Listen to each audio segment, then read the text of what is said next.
I was the mom that thought it was okay if kids were being okay.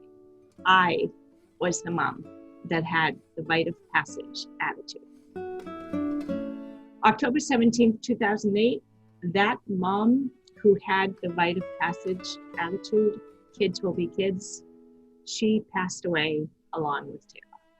A new mom walked out on that field of that abandoned airport, and it was at a very, very high price for me. I no longer think it's a rite of passage. I no longer think kids are kids. I now believe 21 is 21 for a reason. My name is Kathi Sullivan, and I am Taylor Meyer's mom. That is my daughter Taylor, and she was a senior in high school. And as many of us who have seniors in high school, you can imagine it was a wonderful time of our lives. It was homecoming night in King Philip High School in Bentham, and Taylor went off with her friends to the football game. But prior to the football game, my daughter went to a series of underage drinking parties. After a homecoming game, a group of about 22 friends and Taylor decided that they were going to go party some more. And where they went was actually into the woods, to an old abandoned airport. And the kids went in there and they decided to drink the leftover beer. That was Friday night, and the last time someone saw my Tay was about 11 o'clock Friday night. And on Saturday morning was when I discovered that she was not where she was supposed to be. And the search began on Saturday afternoon around 4:30, and there were 600 people searching in those woods for my daughter that weekend. They did not find my Tay until Monday morning. She was actually in a river. She actually drowned in 2 feet water, basically a bathtub. She had crossed the river up to her chest twice while she searched out of the woods. She had walked in mud up to her knees, and they found her laying over vegetation. And as her mom, I can only pray that she fell asleep. But the reason my Tay was there was 100% because of the alcohol in her system. The evening that Taylor had passed, it was a homecoming game. And my Tay had actually jumped up on the bleachers to sit with one of her softball friends' moms. They had known each other since they were 5. And that mom, she actually knew that Taylor had been drinking after speaking with her. And she looked at Tay and she said, "Tay, are you driving?" And when Taylor said no, she wasn't driving, she let my Tay go. You don't want to be that poor woman on the bleachers. If you see something, we should all say something. It was a series of events that weekend that, made the outcome the outcome. That if one of them had been broken, it would have stopped the chain of effect. And you want to be able to be that person that stops the end result.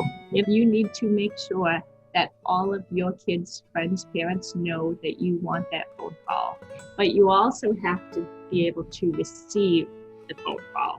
And I think that's the biggest thing, is we say, you don't want to be that tattletale parent, but at the same time, you don't want to be that other parent that didn't say anything, because that is much harder to live with. I am not against drinking for adults. My issue is always under 21, underage drinking. Our kids, they live by example. My best advice for parents would be to live by example. Not to think that your child will understand the difference between having a drink at home or having 15 out with their friends. It absolutely sets the tone for them when you say no is no.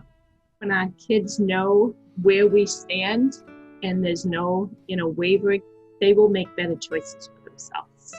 So please look at this mom and realize that a change in your behavior can be a change in your kids' behavior. The social host liability aspect of it. I don't believe that parents realize the liability that sits there when they allow parties to happen in their house. I don't think parents understand that their child, whether they're 17, 18, 21, they can be held liable as well. So I really hope that parents understand the liability of it but more importantly, the emotional side of it and how lives can change if something drastic would happen. I personally think that the best way for kids to be safe around substances is to choose not to use them, is to choose necessarily not to be around them. I think that is the only safe choice that's out there. And honestly, 21 is 21 for a reason. The brain cannot handle alcohol as a young person. I have had countless students reach out to me and say that they had been in circumstances where they got themselves in trouble, where something like Taylor could have happened to them, where their friends had left them behind. I have had countless students say that they didn't realize that they would have ended up the evening where they were. We know that there will be parties. We know that there will be times when there'll be that pressure to be able to drink. But my advice to them would be to really think about why. Like, why would they choose that? Why would they put themselves in a circumstance that may not be in the best interest for themselves?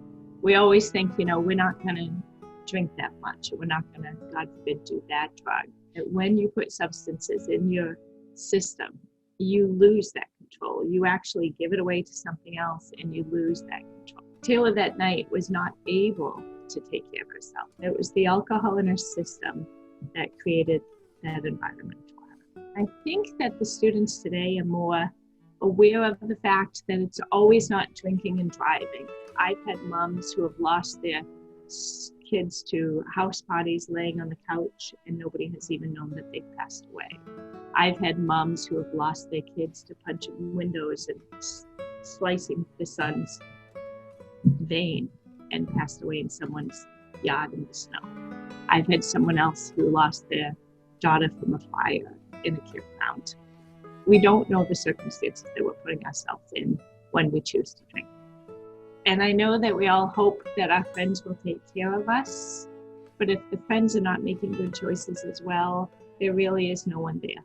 I also think kids need to realize that it is not the norm to be drinking all the time. If you really, really look around in your high schools, you will see that there is many, many kids that are making clean, healthy choices. And I really think when you choose to live a clean and healthy, happy life, you make your life so much easier. Taylor's Message is the program that got started after losing Taylor. I started going to schools 2 months after Taylor passed away.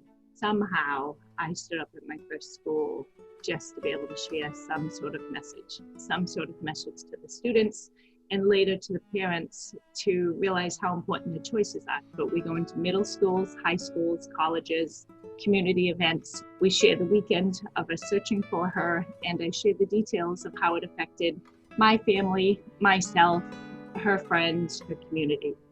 And within that storytelling of what happened that weekend, the audience, whether it be parents or students, they hear their own story. It's amazing how you can just see it click with kids, that once I'm telling Taylor's story, that they actually can reflect to their own lives and their own choices. Hopefully make them make better choices as a young person, as a parent. That is the goal of Taylor's Message, beyond a doubt. If you are sitting here listening to this Take 10 and you feel that you need to be able to share something with somebody, or if you're a student and you need to talk, please don't hesitate to reach out to us. Maybe one of your friends has an issue, or if your family member or an adult or a parent, if someone is struggling, I need you all to know that there is help out there. You can make good choices for yourself. Help is out there. You are worth it. I promise you, you are worth it. Taylor's passing was 100% preventable. My daughter didn't pass away from a brain tumor. It was all from underage drinking. It's about choices, that if she had made better choices, and if I had made better choices, and if her friends in the community had made better choices, she would be here today. Let's just make good choices to begin with, and then we won't be having to need to have these conversations.